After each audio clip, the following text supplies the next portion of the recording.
Welcome to Gardening Utah. I'm your host, Jana Francis. Today's episode is one that I think you're going to love. If you've ever been shopping in your local nursery and you've seen those really pretty bold blue plant pots, and you've wondered what the story is behind them, well, you're about to find out because today I'm joined by Bloomin plants. I have the marketing manager, Madison House, and the president, DeVonne Friesen today. And Bloomin plants is a brand that's genuinely reimagining how we approach gardening, especially for newer or busier homeowners. Their mission is to make gardening feel accessible and fun without sacrificing beauty or performance, and they're doing it with low-maintenance plants, smart technology, and a whole lot of heart. So today in our conversation, we talk about everything from what new plant releases they have coming up in the next several years. We learn about Madison's recent trip to the Chelsea Flower Show in London, which is one of the most iconic plant shows in the world, where she spotted trends that we'll be seeing here soon, like wildscaping and bold color palettes. You'll definitely want to tune into that part. We also dive into some of the game-changing tools that Bloomin is building to support gardeners. They have an app, they've got a chatbot named Daisy Diggs, which you'll hear all about and how she can help you plant plants. And we'll learn how they're using AR, augmented reality, to help you see a plant's full size before you even dig a hole or even buy the plant. Now, I'll put a link of where you can find Bloomin plants in the episode notes, but you can look for those blue pots at places like Park City Nursery, J&J in Layton, Schmidt's Farm and Greenhouse, Cook's out in Orem, Linden out in Linden, and I've seen them at Walmart's as well as Smith's Marketplace. So I'm really excited to share this episode with you, and I hope you enjoy it and learn a lot. So grab those AirPods, and whether you're pulling weeds and doing garden chores, or maybe sitting in the shade with your favorite beverage, this is the perfect episode to keep you company. So let's dig in with Bloomin plants right now. Okay, well, DeVonne and Madison from Bloomin thanks so much for being here on Gardening Utah. I'm happy to have you. Oh, thanks so much for having us. We're excited to be here. And we love talking about gardening and plants. So this is our happy place. There's nothing better than talking plants with people, honestly. So give me the history. Tell me all about Bloomin Give us the basics of who you guys are. Yeah, be happy to. So we were started as part of a relatively large commercial nursery called Van Belle. And that's where we got our start. And I've been with Van Belle for about 20 years.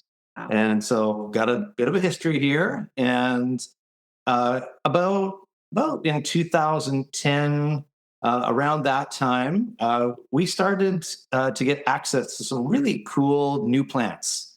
And we thought, how do we tell the story so that people, gardeners, homeowners, can really understand, like, why are these plants improved? Why are they better? Why will they have, a better experience with them?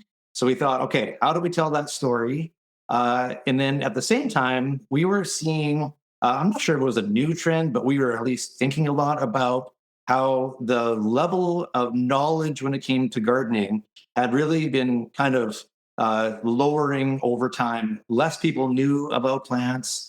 People had more fear, like, oh, I like it, but I'm a bit scared to try it. Maybe I don't want to fail. There were all those kind of trends that we were picking up on. So we thought, okay, how do we bring these cool plants, start meeting that need in a meaningful way? So we worked on the concept, and we came out with the name. We worked with a local marketing company, came up with the name Bloomin And the whole concept was to bring amazing, improved, more beautiful plants to gardeners, and in a way that also gave the greatest support to people, to homeowners.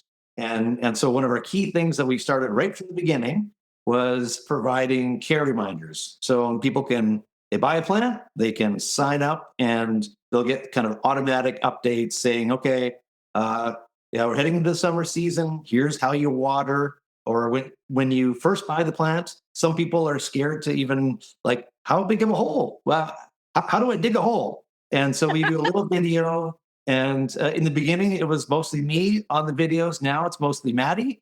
But so that was kind of the beginning, and we really stayed with that concept all the way through, just to try to bring the most kind of the best support to people that when they're in their yards, that they can just have a great experience and want to just keep on doing more.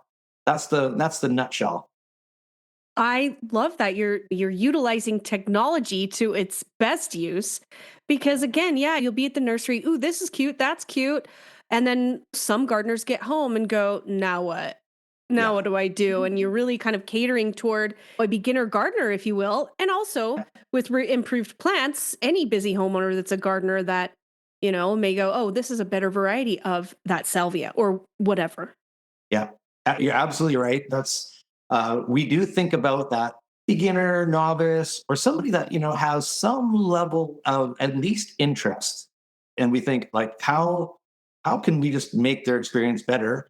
But the plants that we offer, they are really they're cool enough that even the most experienced into it gardener will want to get these plants as well. So yeah, and it kind of works for the whole spectrum.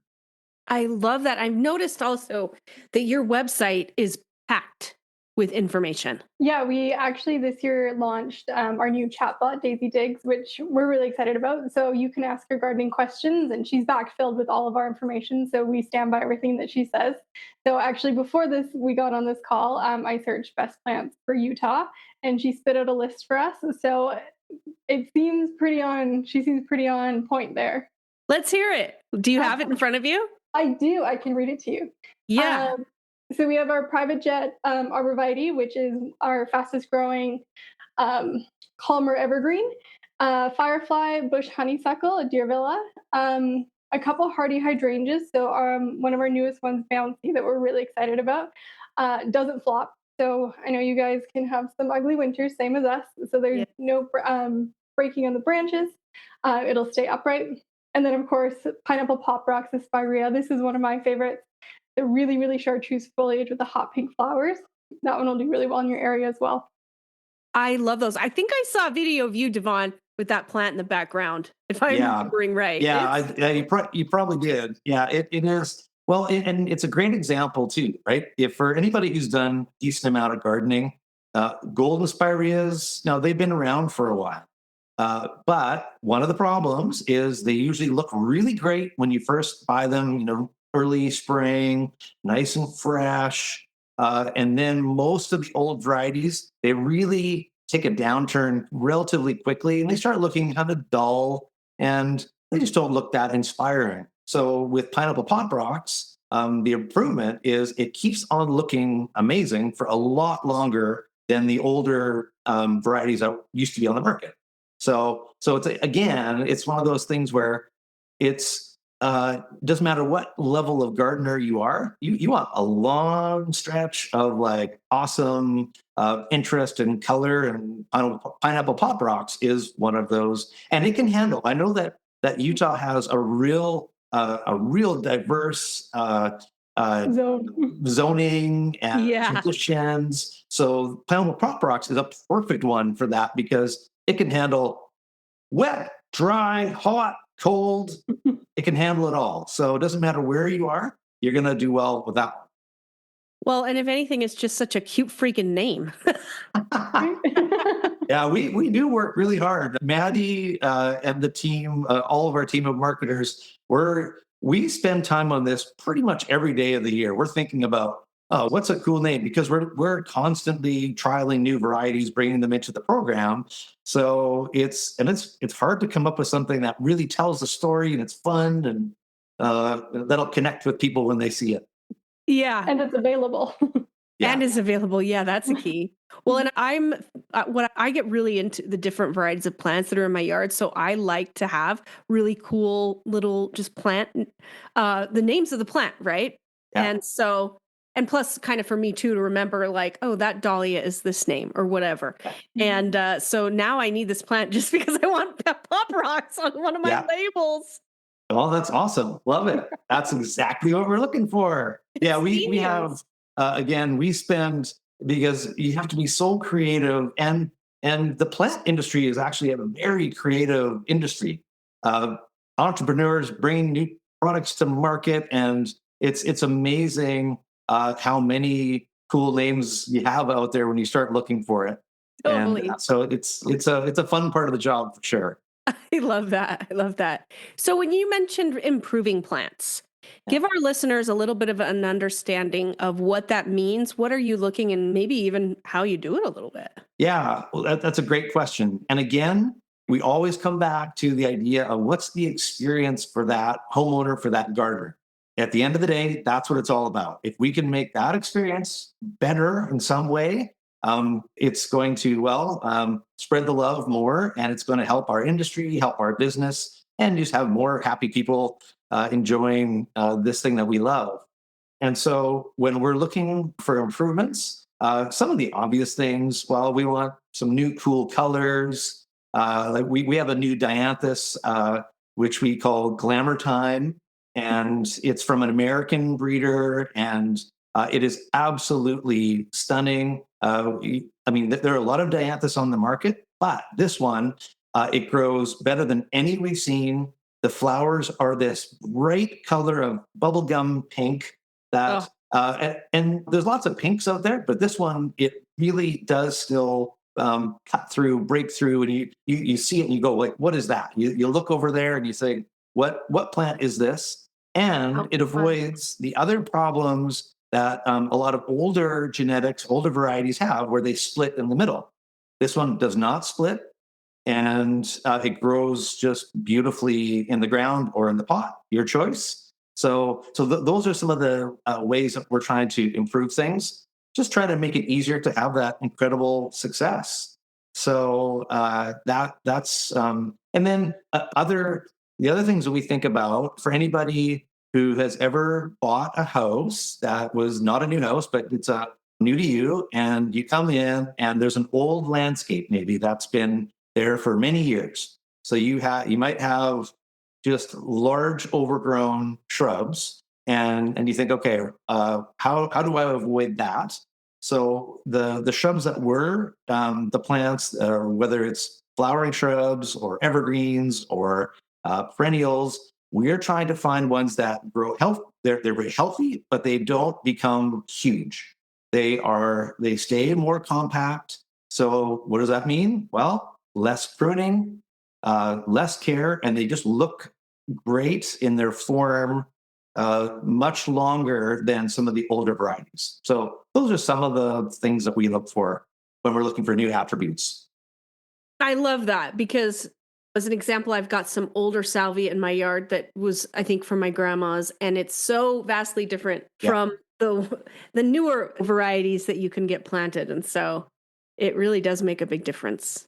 It makes a huge difference. And another big thing that I think anybody who's into gardening at all cares about is the health of the plant. So we are also really looking for plants that do not require any extra spraying. They just need the most basic care. They need water. They want some mulch. They want some good soil. They want to be planted where, if they're a sunny plant, well, plant them where the sun shines. If they're a shady plant, so they need the basics. But Yeah. we want them to be, they are selected for health. We actually just, and maybe Maddie, you can speak to this, but we just released some brand new phlox. And phlox have older varieties. They're beautiful, phlox paniculatas, but they often have trouble with mildew. So the bottom of the plant will often get spotted or kind of have some black leaves at the bottom, which are not nice. Nobody wants to see that. So these new ones we just released, they are clean. They're clean. They avoid that problem. And so without having to do any spraying, any kind of special care, you're going to get these beautiful, healthy looking plants, and everyone's going to just maybe think that you're a great gardener, or maybe confirm that you're a great gardener. Yeah, to that point, I actually gave some to my mother-in-law, and she lives in a very wet area in Vancouver and has had no issues with powdery mildew. So we're really excited to see that. We're also very wet where we are, so we watch that quite a bit, and so far so good. And it's been there for about 2 years now, and Yeah. it's Wow. And Maddie, maybe talk about Maddie came up with the names for these new flocks, and maybe one take of them. Yeah, one of them we called birthday cake, and then the other one I named after myself, center of attention. That's yeah, awesome. yeah. So yeah, we've had a lot of good laughs over that one, but all in good And I fun. snuck that one in there. I was really excited about it. Yeah, I love that. Well, so yeah. Maddie, walk me through when you are making the videos that you mentioned. So when a consumer goes into a nursery, and at the beginning of the show, I mentioned which nurseries that you can find Bloomin' Easy at here in Utah. But from there, how do they access the videos that you've created? So walk a user that isn't familiar with Bloomin' Easy yet on the Bloomin' Easy experience. Yeah, absolutely. So we have two avenues for that. So our first one is our email care reminder system. And on the front of each tag, there's a QR code. So you give it a scan, you throw in your email address and your name, and then you just select your plant. And then you're set up for emails. So you get 3 to 5, depending on what kind of plant you have, how much care it requires, showing you how to prune, how to mulch, how to overwinter, best practices in the summer. And then we have just launched our app called the Bloomin' Easy Care Plus app. So it's that entire system all wrapped up into a handy little app. It has all of the videos on there. It has a whole suite of photos. It has push notifications. So if it's time to water, you'll get a ding that you have to go out and water. Same with pruning and mulching and all of those. And then it also has a personal journal on there. So you can take photos of your plants and you can log your own gardening journey. So remembering, oh, okay, this time last year it just started blooming. So we take a picture, throw it in a little journal, and then next year you can look back and remember all of those tidbits that you learned. That is so fun. And this is, to me, it's like gardening for the next generation. Mm-hmm. Yeah, and well, that is exactly what we are trying to do. Yeah. We love all homeowners and all gardeners who want to grow our plants, but we do have a special focus on younger homeowners, younger generations that are coming up and are becoming, the backbone of the gardening community, and we do want to integrate what is normal in probably all of our lives now, right? Which is technology. We're not trying to get away from it. We're not saying, oh, just get in the garden and put away everything. Well, that's nice too. But we know that for most of us, we get most of our information in the palm of our hand, in our smartphone. And so we are trying to gear it for that so that it'll be a natural integration of the rest of our lives and also into gardening. It's so smart. It's kind of like removing the intimidation factor for a new gardener, right? Absolutely. Mhm. Yeah. And Maddie has been at the heart of developing a lot of those new technologies for us. And I don't know if you want to also talk about the AR for a little bit, Maddie. That's been your kind of your baby. So I'll let you talk to it. Yeah, absolutely. So as DeVonne mentioned, we have launched AR for our plants. So I would say 60 to 70% of our collection is created in AR. We're aiming to complete the full collection by the end of the year, but you can see your plant in the garden center. You can take a look and see what it's going to look like in its full and mature form in virtual reality through your iPhone or through your phone camera. And then you can also take it home and see if it's going to fit into your landscape. So it'll be in its full size. Do you have an empty space? Is it going to fit here? Is it going to fit the sun requirements, size requirements, all of that? So we're really excited to launch that. We're working with a company called Home Outside. Just a little plug for them for your listeners. I think they'd love this too. They have an app as well, and they can design full landscapes. So if you want to do an entire landscape, you can then create one through their app. So you can see all the trees, the foundation planting, the shrubs, the perennials, annuals, everything you need through them. So definitely check them out as well. Will you repeat the name of that? Home Outside is their app. And then, yeah. Okay. Amazing. Yeah. And yeah, that is what Yes, I mean, you're basically utilizing technology to completely remove the barrier, remove the questions, and if there are questions, you can go to, what did you call it? On your Daisy website? Dig. Daisy Digs, and ask your AI the garden questions. Mhm. And that's one of the biggest things that I think nursery owners get asked constantly. How big is this going to get? Mhm. But it might say it on the label, but that might vary a little bit for where they are. I mean, who knows? But to be able to look and say, oh, okay, I either need more of these or way less, right? Mhm. Oh, okay, that's going to get way bigger than 2 feet seems like 2 feet, but 5 feet, it's just a lot different when you're shopping versus seeing it, you know. Yeah, you're absolutely right, Jenna. And it's because often when you see a plant in a nursery or a garden center, it might be not in its obviously its full size. It almost always is not the full size yet, and it may not be yet in flower, but you're seeing the form of the plant. So this way, you can go right to the full blooming version of the plant. So you do get a much better idea of how it's going to look in your yard or on your patio or on your front step.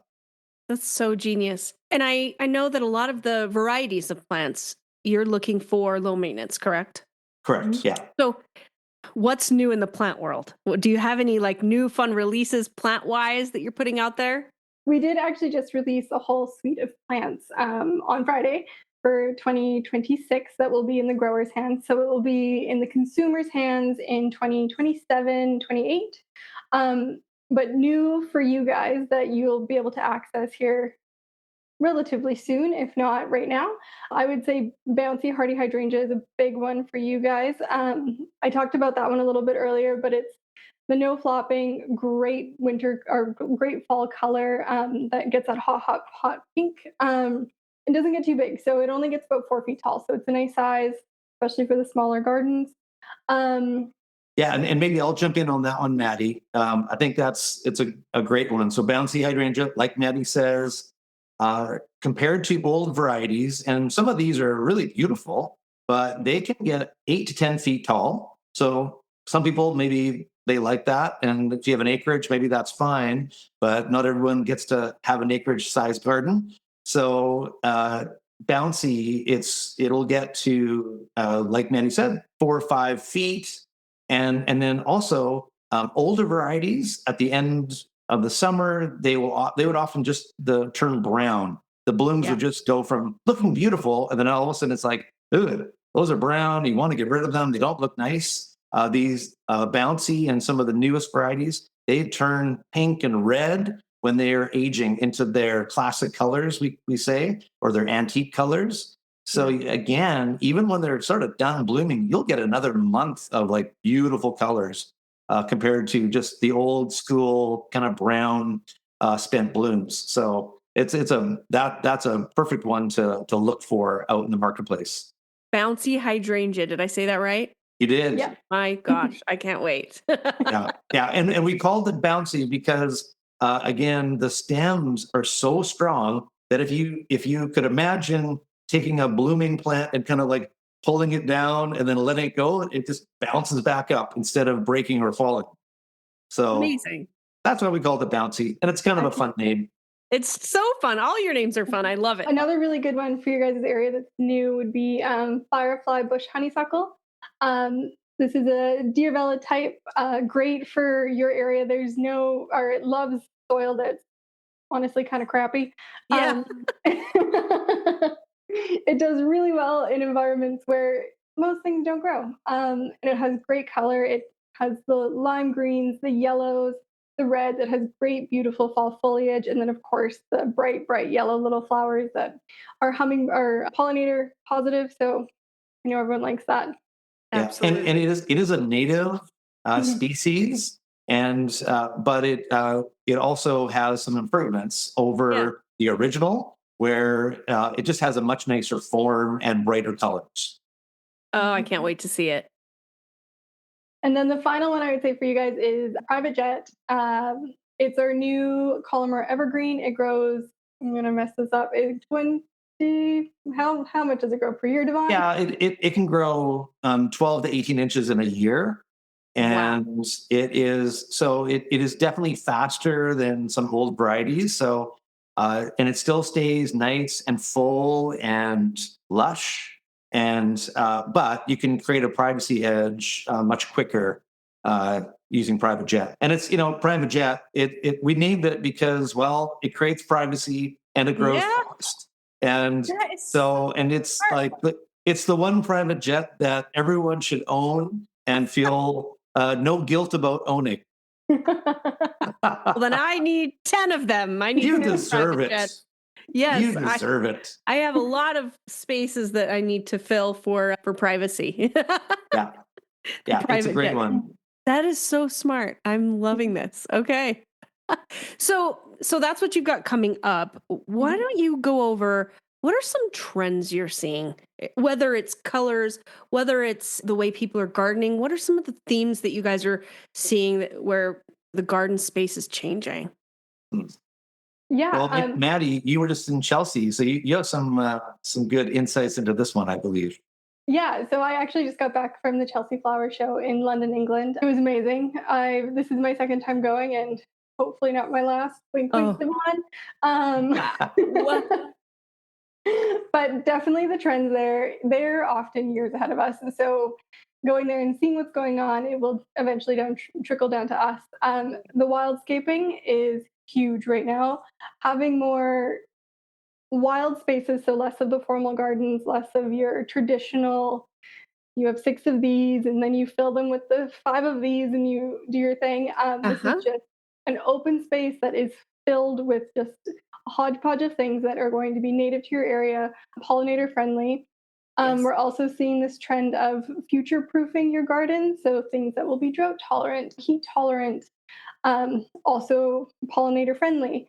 That's been a big trend, especially in that show for a few years now. So we're looking at things that are going to withstand drought, that are going to withstand heat, that are going to withstand flooding and all of that, because that's all stuff that we deal with here. And I know you guys are, I'm sure, in the same boat. And then we're also seeing a resurgence of color. I feel like it's been pretty tame in the color department, especially where we are. I'm not sure if you've been seeing that too, but the color is all coming back. There's the hot pinks, the bright oranges, the bright yellows, and that mix of those, and then adding in a burgundy. There was a lot of that there, which was really fun to see. That's not a color palette that I ever anticipated, but holy man, does it pop. I love that. I can see a shift toward that too. People really wondering what's in my native or what's native to my area. That's really interesting. I love that. I think building on that as well, there are trends. I'm not sure if I'm going to get the names right, but really kind of nostalgia as well, and that sense of creating a space that maybe reminds you when you were a kid running around your grandparents' yard or things like that. Whereas, and there's some of the older varieties that are now making a resurgence, but they're coming back with a difference. So I know that one trend that Maddie talked a lot about coming back from that Chelsea Flower Show were delphiniums. So we have a new delphinium called Laser Beam in our program. Another fabulous fun name. Well, you can picture it right away, of course. And again, it's like all the things that we love about them, but where maybe some of the older varieties, they would kind of flop over or kind of get a bit wild. This new variety, Laser Beam, it has that great bright blue color or purple, but mostly blue. But it is a little bit stronger on the stem, so it will stand up nicely, grow a little bit more compact, so you don't have to worry about it flopping over and looking, like it needs to be taken out. So that's just one of those trends that we've seen. The old is new again, but back with a difference. Yes. Oh, I love that, because one of the reasons I garden, period, is because it reminds me of walking around my grandparents' gardens, both on my mom's side and my dad's side, and I'm always looking to bring back like that one color of clematis or the 4 o'clocks that I was pulling the little seeds out of as a little kid and collecting, and just all those little things that remind you of your grandma's garden. Yeah.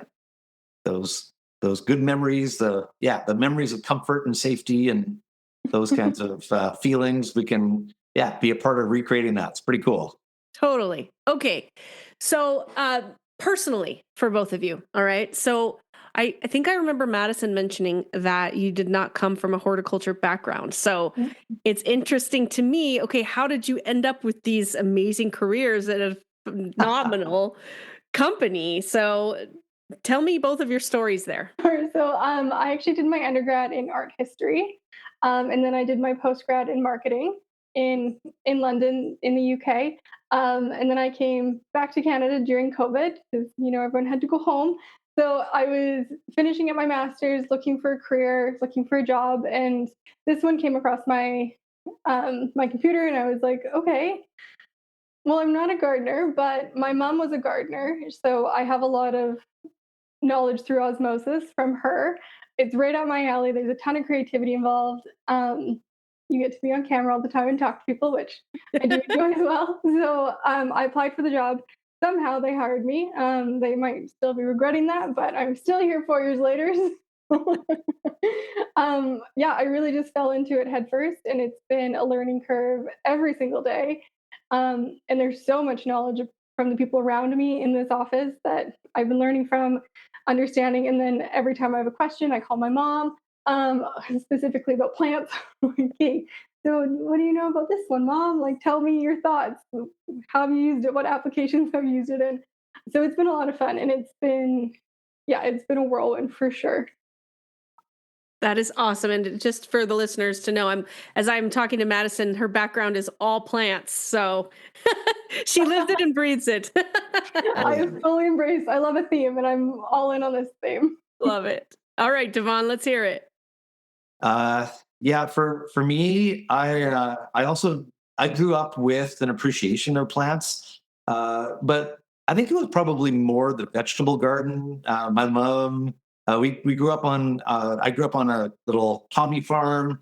My dad was actually a banker, but we had a little hobby farm, and we had a big garden. So I loved coming home from school, and before I went inside, I would stop in the garden, when the season was on, and grab some carrots, grab some peas, maybe even a kohlrabi, like the kohlrabi, deeper cut there, I think. But yes, it is. I'm not sure if anybody grows those anymore. But I am right now. Oh, there you go. Perfect. Yeah. So it was more that at the beginning, and then so for me, I actually my degrees are in English literature. So I did an undergrad in that. I did a master's in English lit. I was headed toward academia and realized that I didn't want to be alone in a library that many hours. I love talking to people. I love moving around. So I ended up trying to figure out, okay, well, what am I going to do now with my life? I ended up going back and getting into marketing and communications. And I was the communications director at a university for a number of years before coming to Belle Nursery. And I had a friend who asked me if I knew anybody that might want to come work at this place called Belle Nursery. And I was like, you know what, I'm ready for a change. And so I came here, and the owners, one of the owners that was taking over from his dad, who's same age as me, he said, well, you don't know anything about plants yet, but we can teach you that. We like who you are and what you bring. So that's kind of how I got into plants, into working at a place that sells plants. Over the years, I have developed a very deep love and appreciation for plants. It is such a privilege for me to be in this kind of job because, well, hey, here's a day where we're talking to you across the country. We're talking about these beautiful things that can make the world a better place. We believe it, and that can help bring people together. And so that there's so many positive things about it. And over time, in my role, I think of myself as a prosumer. So I know a lot more than the average person does about plants. I've learned a lot from my years in the industry, and from being able to go. I travel around the world, meeting breeders of new plants, And so it's a real privilege. But ultimately, I love being with people, and I love storytelling, and I love to connect people with these, to help, and Maddie and I do this together in many ways, where we're trying to inspire people to again get past any barriers and to be able to enjoy just that simple beauty of being able to take a plant home, see it grow, have it in your backyard, hang out with your friends and family on a nice late spring evening. And it's a part of a life that is better because of plants. So I don't know. I'm not sure if I did a full circle there, but yeah, you did. But, well, you answered a couple more questions that I was going to ask anyway. So that was lovely. That was lovely. And it also leads me to another question that I wanted to ask you. Okay. So you mentioned going to incredible places, right? Yeah. To be able to check out things like I'm assuming massive growers and greenhouses. Give me a couple places that are just your absolute favorites and why. Yeah, absolutely.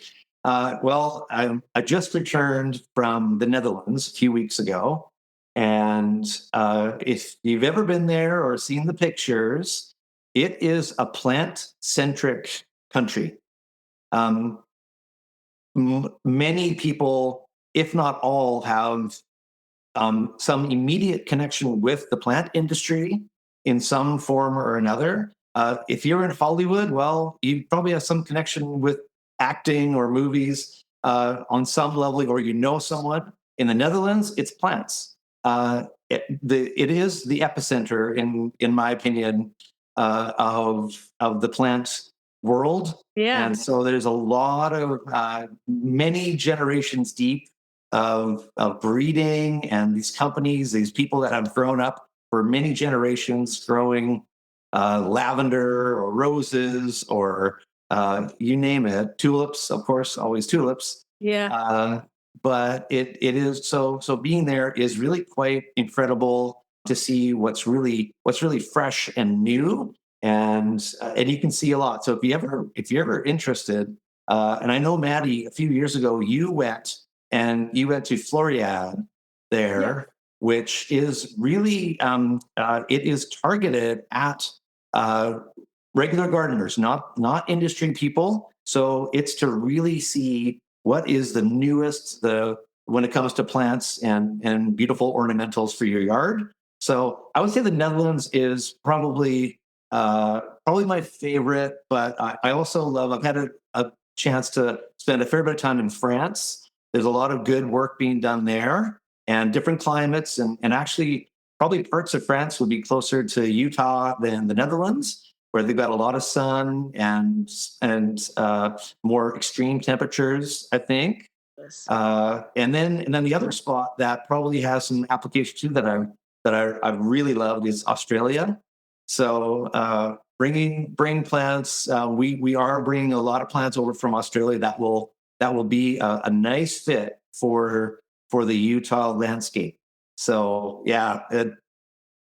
I love that you said that, because I'm pointing to a book. Do you know Costa? Yeah. Okay, so Costa mailed me that book. Oh, wow. Yeah, that's Costa's book, Costa's World. Okay. And I love Costa. For those that don't know, he's the host of Gardening Australia, and he's an absolute legend. Yeah. Pretty cool. Oh, he's amazing. If you haven't been there yet, I think you probably should do it for the sake of the business. Oh, yes, that's a good point. I do need to go for the business and meet Costa in person. Yeah, I think it's probably something that's required. I really think you're exactly right. I appreciate that. Yeah, but it is amazing when for all your listeners, when you go into a garden center or to a nursery and you see some of the new things that really capture your attention, the amount of work and dedication that's behind a lot of those plants is incredible. So from the time a breeder will select a plant till the time it actually makes it into a garden center can often be 10 to 15 years, because they we'll test it and trial it, make sure it does what they say. And then they'll send it to us and say, okay, do you want this for Bloomin' Easy? And we say, okay, we love it. Or I go to their, where they're breeding, and I say, hey, we love that one and that one and that one. And say, okay, send it over. But then we test it here at our nursery. And then we also, once we're satisfied, we send it out into all parts of the US and Canada, and to see how is it going to perform other places. Because before we send it out, we want to make sure it's going to be a great experience for people that are buying it. And so once it passes all those tests, now nurseries have to start producing it. And then that takes a few years. So the whole process it can be easily 10 to 15 years. And that's pretty common. So there's a lot of care and dedication by a lot of people all over the world that, all lead up to this really cool new plant that people get to enjoy, that all of us get to enjoy in our gardens. It's pretty cool. That is incredible perspective. Go on, Madison. And I think to put it kind of a little bit even more into perspective, we're trialing on site about 200 shrubs, and each year we release 5 to 7. So that's what we bring, and that's just a drop in the bucket for what's being developed outside of our nursery. So that's just to put it in perspective. And then perennials double that, so about 400 we're trialing, and we're releasing about 10 to 12 a year. So believable. Mm-hmm. Unbelievable. Yeah, that's a really interesting perspective for our listeners to know when they walk into the garden center and they see that beautiful blue Bloomin' Easy pot, to know the love and the care that's gone into that for many, many years all over North America. Yeah. Mm-hmm. So that's it's worth it. It's totally worth it. My mind's blown. That's really, really good perspective. I love that. Okay. I have one final question for each of you personally. What is one thing that always brings you joy in the garden? Oh, that's such a tough one. Everything. I know. One of my favorite things, I've now since moved away from home as an adult. It is required, unfortunately. But when I go home, every time I come home, because my mom is a gardener, it's like, okay, pour a glass of wine, and then we go for a walk around the garden, and she shows me what's new and what she's loving and what she's done and what she's moved and the new patio furniture and everything. And it's something that we've done, well, since I've been legally allowed to drink, essentially, and was away at university and come home, and it was always our thing. And it could be the fall, it could be early spring. We have harsh winter, so not in the dead of winter, but every other time. And it's one of my favorite moments, and I look forward to it every single time. And now I bring a bottle of wine, so we just make it even better. I love that. Everything's better. For me, I'll maybe start with a story. It's I think of it as part of the Bloomin' Easy origin story. It's a little bit in retrospect, but we'll still call it part of the origin story. So for me, when my wife and I bought our first, it was our second home, but it was like our first real home. And so this is 25 years ago, I'm old. So we were doing our landscape, and it was in front of our front living room window, and I needed something to go in that spot. And the neighbor across the street from me said, "Hey, we're redoing our front yard. I dug up this hydrangea. Do you want it?" And I was like, "Absolutely. That's a free plant. It looks great." So I took it and planted it, made it all nice. And I thought, okay, I better prune it and make it all look the right shape. And this was kind of early spring. And so then it started to grow. And I was like, I can't wait for the flowers. Can't wait for the flowers. No flowers. No flowers. No flowers came ever. And what I didn't know, and I thought, I messed it up. I don't know what I'm doing. I'm not good at plants. But what happened was I had pruned the buds off. It was an older style that didn't bloom on new growth. So fast forward, so I learned the hard way, and so now, and I just did this. I was on my patio last night. I do mostly patio gardening, where I live, and I was up on my patio Sunday afternoon, and just loving. I have about 4 or 5 hydrangeas in big pots that I've had for a few years, and they're all reblooming. They're all coming back, and these new varieties, they come back and bloom really well every year. And just when you see those blooms starting to emerge, oh man, I love it. I absolutely love it. And every other day, kind of go up there and go, oh, okay, what's the progress here? And it is super, super satisfying to see that happen. I love that. Well, there's a mic drop for you, right? Here we go. My goodness, Madison, DeVonne, it's been so fun to have you both on Gardening Utah. You can visit their website at bloomineasyplants.com, and I'll have all the links and everything that listeners need to know in the episode notes.